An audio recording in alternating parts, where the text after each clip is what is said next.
Ce dossier-là a pris naissance au tournant, finalement, de 2012, après un colloque, finalement, où la population a été invitée en consultation sur l'avenir, finalement, du sport et particulièrement de notre aréna qui s'avérait, du moins déjà dans le temps, passablement défraîchie, désuète, et on y voyait bien, finalement, la fatigue de plusieurs équipements, et pour lequel, finalement, le ministère nous annonçait déjà des mises à niveau sur les systèmes de réfrigération qui étaient déjà très coûteux.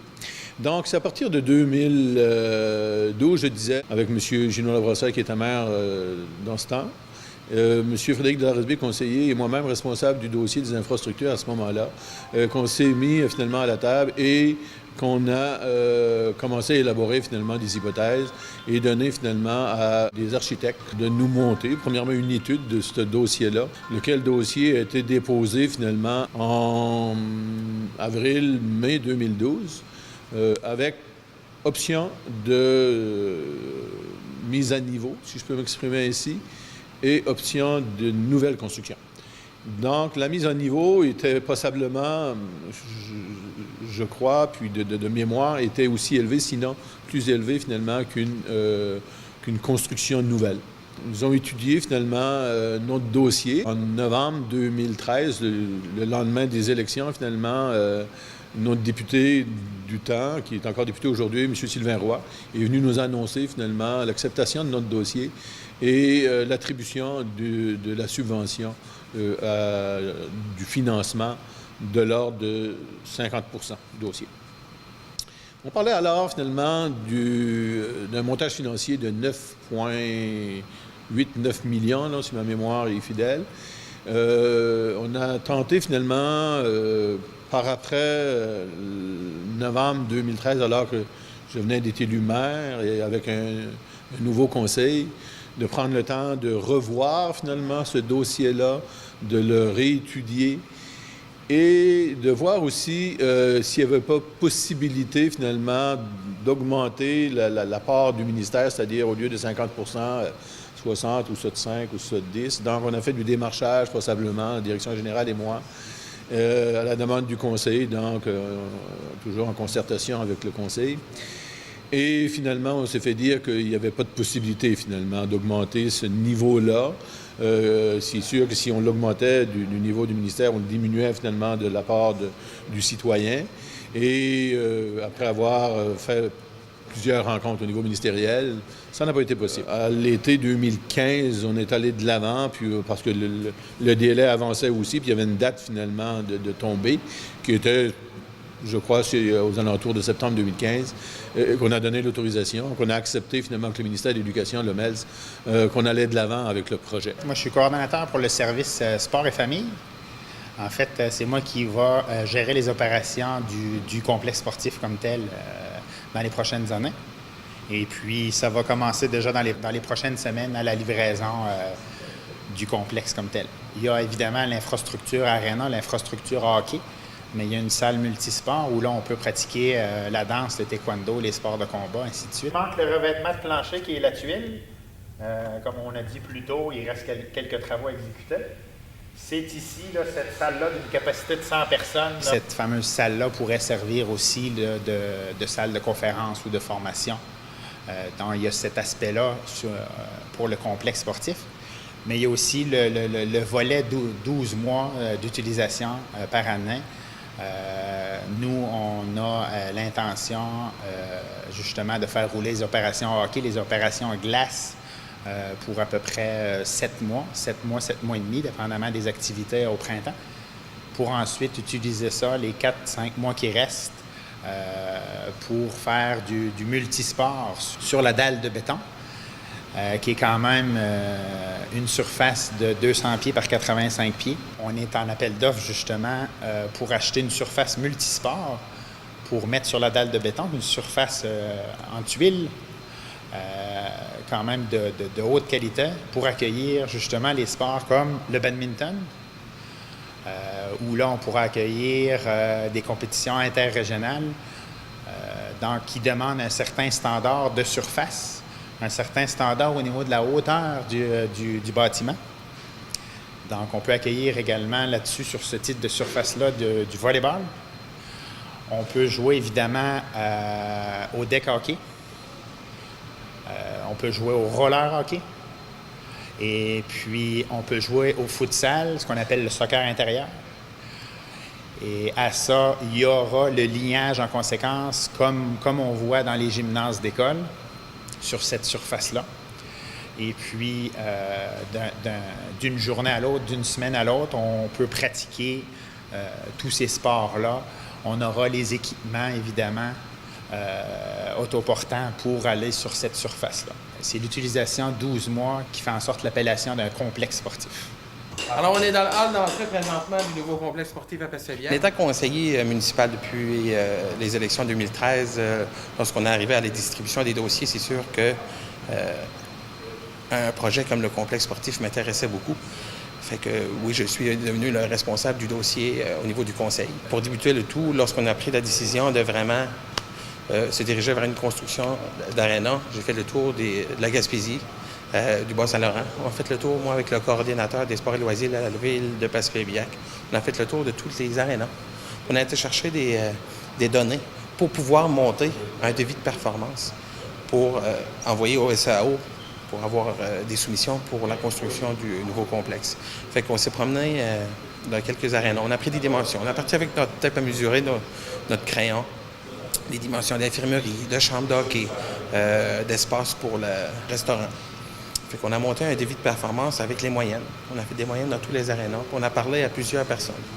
Des gars d'aréna, des coordinateurs. On a été chercher des informations, les points pour, les points contre. Pourquoi 8 salles de bain? Pourquoi 2 salles de bain? Toutes ces choses-là. Puis on a monté comme le devis de performance. Ça fait ce qui nous a amené à ce devis de performance-là envoyé au SEAO pour que les constructeurs soumissionnent sur notre projet. Ils nous ont amené un plan préliminaire. Et par après, avec le constructeur qui avait été choisi, qui a remporté l'appel d'offres, on s'est assis avec lui et on a regardé toute la possibilité de soit tasser un mur à droite, agrandir, rajouter un bureau, enlever un autre espace. Les plans et être capable de déposer ça, ça s'est fait aux alentours de avril-mai 2016. Et l'acceptation du ministère en allant jusqu'au début du travaux qui s'est fait à partir finalement du mois d'août 2016. Donc, grosso modo, on en est là dans une infrastructure pour laquelle on a baissé le coût de 9,9 millions à 8 millions 135 000. Donc, c'est là aussi, ça a été un effort colossal du conseil. Je dis bien du conseil parce que c'est réellement les membres du conseil à l'étude finalement de cette facture-là qui, bien sûr, allait être en partie refilée à nos citoyens, de l'abaisser le plus possible. La patinoire, particularité, les compétiteurs, les bancs des punitions, les bancs du chronomètre sont tous à droite. Encore une fois, pour éviter les altercations entre le public et les joueurs dans les bancs de punitions. Le déroulement du chantier s'est très bien déroulé avec le constructeur, c'est Onco LFG, consortium. Ça a débuté au mois de mars.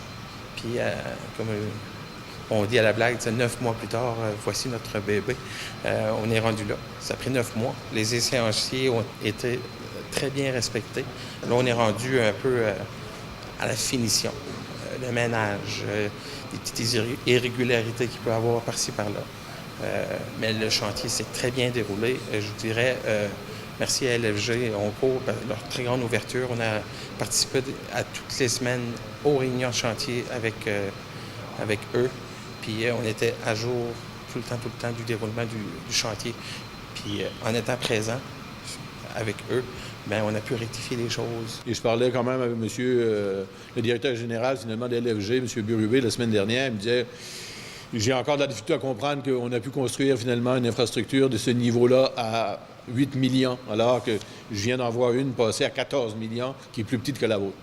Avec, il y a eu un bon suivi dans le dossier. Nous, actuellement, on est presque à l'heure finalement où on va nous livrer l'infrastructure et réellement, on a été satisfait jusqu'à présent, souhaitant qu'on va l'être jusqu'au tout dernier moment, c'est-à-dire on a quand même jusqu'à fin août terminer le terrassement et finalement ce qui vient avec le pavage.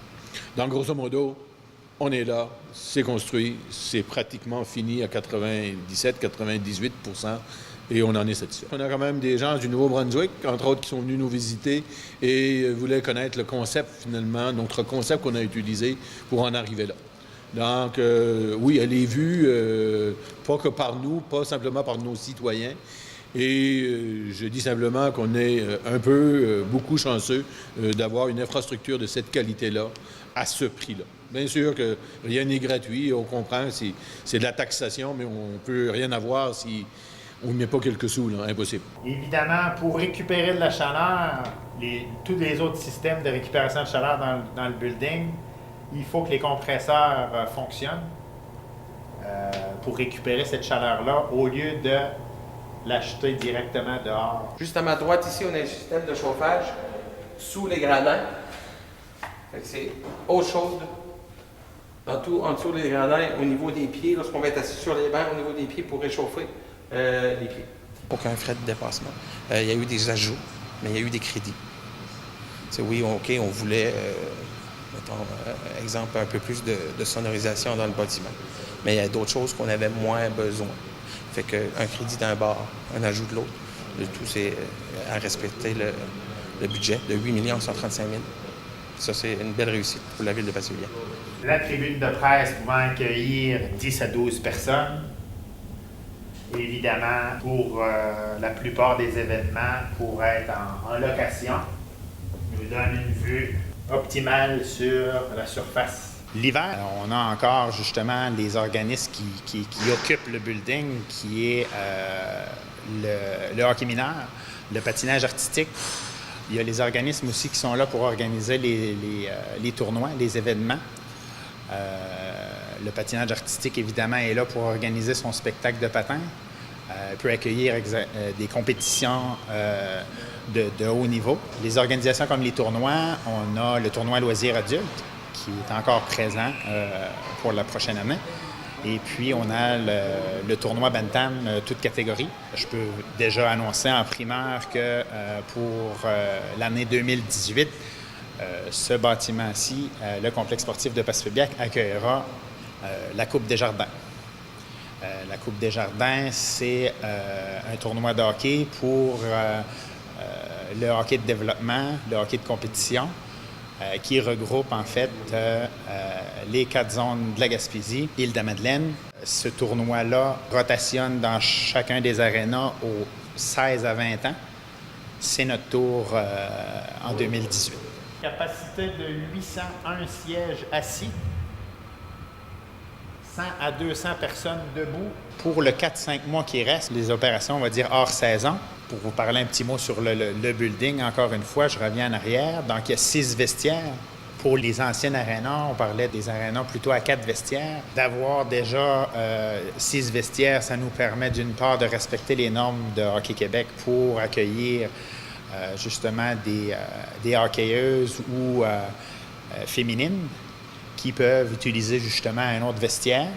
Mais lorsqu'on accueille des compétitions, ça nous permet d'avoir une meilleure rotation, justement, le fait d'avoir 6 vestiaires.